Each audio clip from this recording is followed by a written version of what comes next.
Audio Jungle.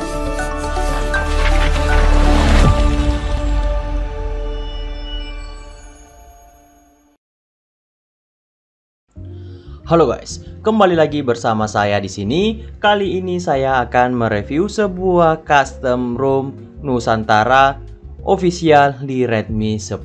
Iya, betul sekali. Untuk Redmi 10 akhirnya sudah mendapatkan custom ROM yang official, yaitu Nusantara OS. Dan langsung saja kita akan review secara cepat guys ya.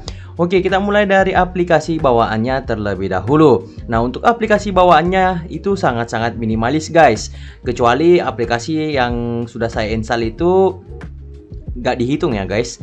Dan untuk kameranya di sini dia dua kamera guys, yang dimana kamera yang pertama ini adalah kamera buatan Nusantara OS, dan kamera yang kedua yaitu kamera Go guys. Nah, ini dia seperti ini.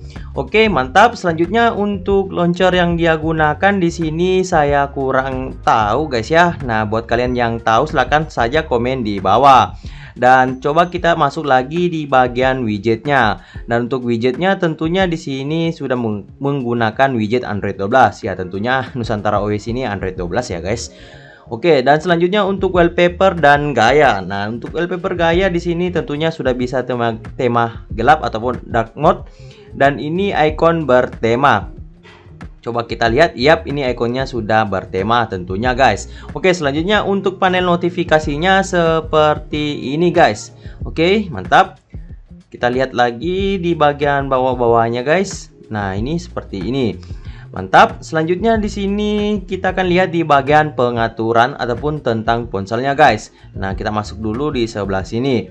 Nah, lalu kita masuk di versi Android.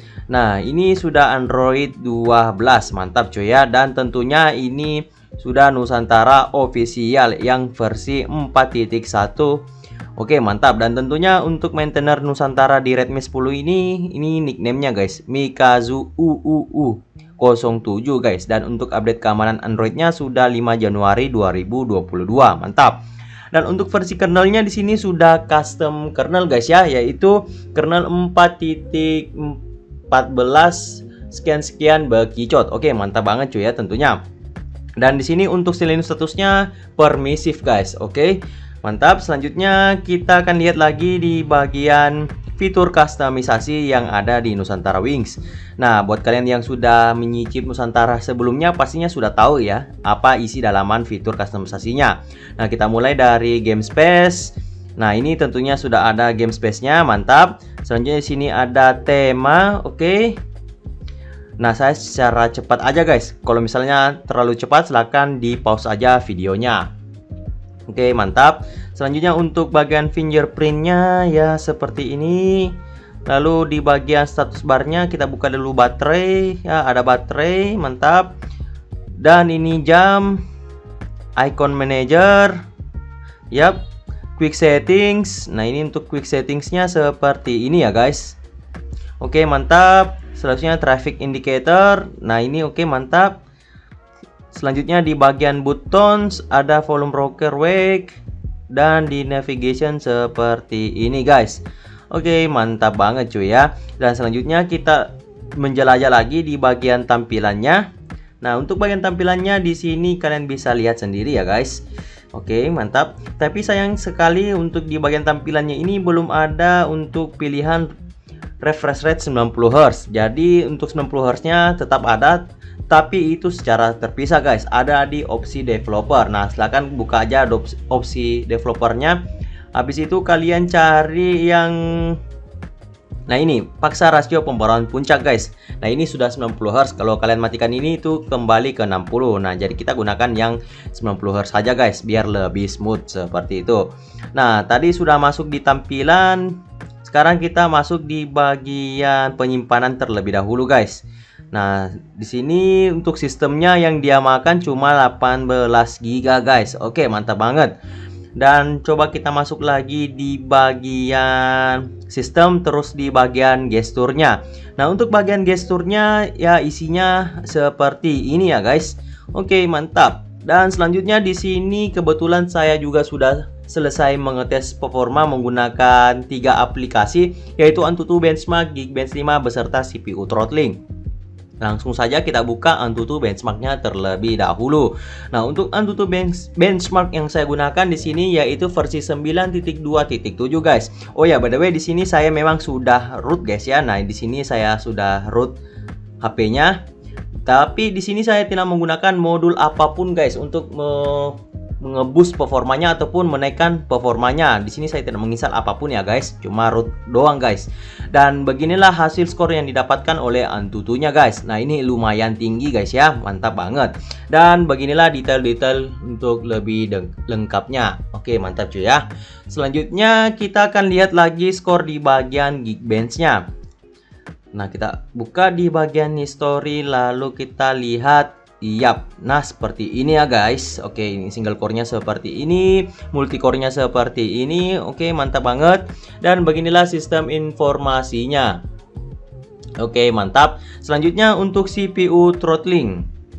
CPU throttling oke, sudah kereset. Untung saya sudah screenshot sebelumnya. Dan untuk jangan sekarang dulu. Dan beginilah hasil CPU throttlingnya. Di sini saya set di pengaturannya secara default guys. Dan di sini saya mengetesnya selama 5 menit. Dan beginilah grafiknya. Ya, ini performanya di bagian throttlingnya ataupun CPU throttlingnya belum kurang stabil ya, belum begitu optimal. Tetapi ini tetap kalian bisa akali dengan modul disable thermal guys. Oke, mantap. Dan selanjutnya di sini saya akan mengetes lagi bermain game PUBG Mobile guys. Nah, oke, langsung saja kita akan mengetes bermain PUBG Mobile-nya guys.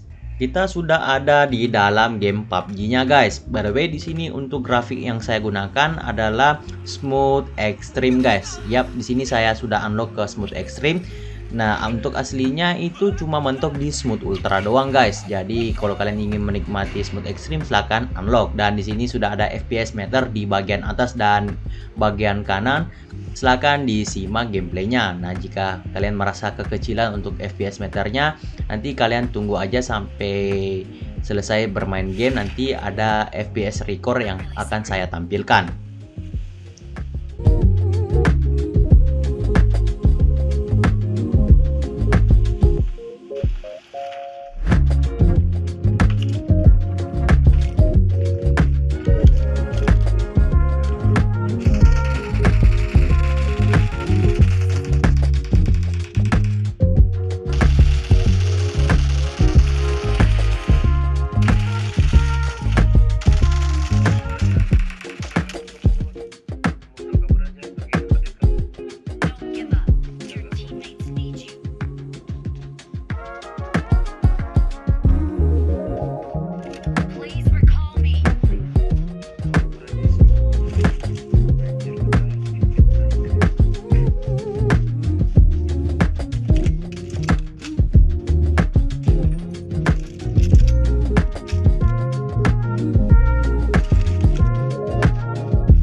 Dia guys untuk FPS record bermain PUBG. Nah, ini kalian bisa lihat sendiri untuk masalah FPS kestabilannya pun di sini cuma mentok di 40-an dan di sini saya cuma bermain game selama 5 menit doang.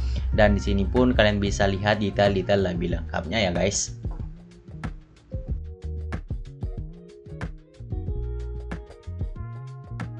Sekarang kita akan masuk di step penginstalannya. Tetapi sebelum itu ada syarat-syarat yang perlu kalian penuhi sebelum kalian melakukan instalasinya. Nah, pertama-tama di sini tentunya kalian sudah UBL. Nah, untuk mengetahui cara kalian sudah UBL atau tidak, kalian masuk di setelan tambahan, lalu kalian masuk di opsi pengembang. Nah, kalian cari yang status Mi Unlock. Pastikan di sini perangkat telah dibuka alias sudah unlock bootloader. Nah, jika perangkat Anda masih terkunci, berarti itu statusnya masih terkunci untuk bootloader kalian guys ya. Jadi kalian wajib banget untuk yang namanya UBL terlebih dahulu. Nah, kebetulan saya sudah buatkan video tutorial cara unlock bootloader pada Redmi 10 ini itu secara instan guys ya. Kalian bisa cek aja di channel saya yang ini guys. Saya sudah buatkan guys ya, langsung saja kalian cek. Dan selanjutnya syarat yang kedua yaitu kalian sudah memasang yang namanya custom recovery TWRP. Nah, kebetulan juga saya sudah membuat tutorial di channel ini, langsung saja kalian cek guys ya. Nah, untuk syarat yang ketiga di sini kalian download dulu guys ya, tentunya bahan-bahan yang ada di deskripsi, lalu kalian pindahkan ke micro SD kalian ataupun kalian yang mempunyai USB OTG seperti saya. Nah, jika sudah kalian pindahkan ke dalam micro SD ataupun USB OTG, langsung saja kalian masuk ke custom recovery-nya ataupun TWRP-nya. Caranya itu simple banget guys. Caranya tekan aja mulai ulang sambil kalian tahan volume atas seperti ini. Kita sudah ada di dalam TWRP-nya. Nah, sebelum kalian melanjutkan eksekusi custom ROM-nya, di sini saya wajibkan kalian backup IMEI-nya terlebih dahulu. Nah, untuk tutorial backup IMEI pada Redmi 10 saya sudah buatkan video di channel ini, atau langsung saja kalian tinggal klik link yang ada di deskripsi. Nah, setelah kalian membackup IMEI-nya, langsung saja kalian masuk ke wipe, lalu kalian pilih advance wipe. Nah, di sini kalian centang Dalvik metadata, data, dan cache guys. Nah, setelah itu kalian tinggal swipe to wipe seperti ini. Nah, ini sudah successful. Kalian kembali lagi ke menu utama, masuk lagi ke wipe, kalian pilih lagi format data seperti ini. Nah, ini sudah format data. Oke, mantap cuy ya. Selanjutnya kalian kembali lagi ke menu utama, kalian colokkan USB OTG jika kalian menggunakan USB OTG. Nah, jika kalian menggunakan micro SD, silahkan menggunakan yang micro SD guys. Nah, ini jika kalian menggunakan micro SD, kalian pilih yang micro SD ini. Nah, jika kalian menggunakan USB OTG, ya silahkan menggunakan USB OTG seperti ini. Nah, oh ya, tadi kalian masuk ke install, lalu kalian pilih storage, kalian pilih storage file yang kalian gunakan. Di sini saya USB OTG. Langsung masuk saja lagi Redmi 10 ataupun cari file yang kalian sudah download. Nah, ini saya di sini menggunakan Nusantara yang versi menggunakan Google aplikasi ataupun Gaps. Jika kalian yang ingin menggunakan tanpa Google App, nah ataupun Google Apps, kalian bisa download yang itu. Nah, kebetulan di sini saya menggunakan Google aplikasi. Langsung saja kalian pilih filenya atau forumnya seperti ini. Nah, sudah terpilih seperti ini, kalian centang dulu yang automatical refresh TWRP after flashing ROM. Ini supaya TWRP-nya tidak hilang guys ya. Seperti itu. Selanjutnya di sini kalian tinggal swipe to confirm flash guys. Dan ini sudah masuk ke proses flashingnya. Nah, kalian tunggu sampai selesai. Oke guys, di sini untuk instalasinya sudah selesai. Nah, ini kalian sudah lihat sudah successful. Nah, jika ada merah-merah seperti ini, nah ini ternyata TWRP-nya tidak terinstall dengan baik guys. Kenapa saya bisa tahu bahwa ini tulisannya di sini RAM disk-nya gagal. Nah, sebelum kalian reboot ke sistem, alangkah baiknya kalian kembali lagi ke menu utama, lalu kalian masuk ke advance wipe. Advance ini kok advance wipe. Lalu kalian cari yang flash current TWRP seperti ini. Nah, kalian ini, waduh, dan ternyata ini nggak bisa guys ya. Jadi kalian tinggal masuk ke install, lalu kalian cari file TWRP yang kalian sudah download sebelumnya. Nah, ini saya sudah ada filenya seperti ini. Lalu kalian centang yang install recovery RAM disk seperti ini. Langsung saja kalian swipe to flash seperti ini. Nah, mungkin di ROM Nusantara ini nggak support yang auto refresh TWRP guys. Jadi kita harus install ulang TWRP-nya secara manual guys. Nah, ini sudah successful. Oke, mantap cuy ya. Langsung saja kalian kembali ke menu utama, langsung reboot, lalu pilih sistem guys. Nah, oke, mantap. Dan begini kalian sudah berhasil menginstal custom ROM-nya guys. Oke cuy, mantap. Dan ini adalah bot animasi dari Nusantara OS. Sekarang kita akan masuk di kesimpulannya. Disclaimer terlebih dahulu bahwa semua ini hanyalah pendapat saya sepenuhnya yang belum tentu juga kebenarannya guys. Jadi jangan juga terlalu terpatok sama saya. Jadi kelebihan dari custom ROM Nusantara OS Android 12 di Redmi 10 ini, pertama tentunya aplikasi ataupun bloatware-nya sudah dipangkas atau sudah minimalis guys. Dan yang kedua, untuk user interface-nya ataupun multitasking-nya sudah lumayan enak. Dan yang ketiga yaitu fitur customisasi di ROM Nusantara tentunya sudah begitu lengkap. Dan yang keempat yaitu fitur fast charging di custom ROM Nusantara OS ini sudah bekerja dengan baik dan benar guys. Oke, mantap. Dan di balik kelebihan tentunya ada kekurangan. Yang pertama tentunya untuk root di Nusantara OS Android 12 di Redmi 10 ini masih terbilang cukup rumit untuk rootnya guys ya. Sebenarnya bukan cuma Nusantara Android 12, melainkan semua custom ROM Android 12 di Redmi 10 ini masih sangat-sangat ribet untuk rootnya. Jadi harus ada cara khususnya untuk bisa melakukan root di Android 12 di Redmi 10 ini. Dan yang kedua, untuk performa di custom ROM Nusantara OS Android 12 ini belum begitu optimal. Padahal skor di Antutunya sudah begitu meyakinkan, tetapi sayangnya untuk kestabilan ini masih jauh-jauh dibilang stabil guys. Nah ini kalian bisa lihat, nah ini kayak sisir guys ya, belum begitu stabil. Tapi tenang saja, untuk kalian yang ingin performanya yang lebih stabil, silahkan gunakan modul disable thermal. Dan pastinya masalah kestabilan di ROM Nusantara Android 12 di Redmi 10 ini akan teratasi. Oke, mungkin itu saja yang bisa saya rangkum mengenai kelebihan dan kekurangan dari custom ROM Nusantara OS Android 12 di Redmi 10. Jika ada tambahan dari kalian, silahkan komen saja di kolom komentar ya guys, biar yang lain pada tahu. Nah, untuk SOT ataupun screen on time yang di sini custom ROM Nusantara OS belum bisa saya berikan guys, karena lagi-lagi saya baru saja juga mendarat di ROM ini. Jadi ya kalian simpulkan sendiri lah ya guys ya. Dan di sini saya ada sedikit gambaran lah ya. Nah ini kalian bisa lihat seperti ini. Oke, mantap. Dan untuk masalah bug di custom ROM Nusantara OS ini ada guys ya. Yang pertama tentunya untuk screen recordernya. Nah ini di sini untuk screen recordernya, kata devnya guys ya, ini kata devnya ini bermasalah. Jadi kalian harus menginstal screen recorder yang ada di Play Store ataupun di Google guys ya. Jadi kalian harus menggunakan aplikasi pihak ketiga untuk ngerekam layarnya guys.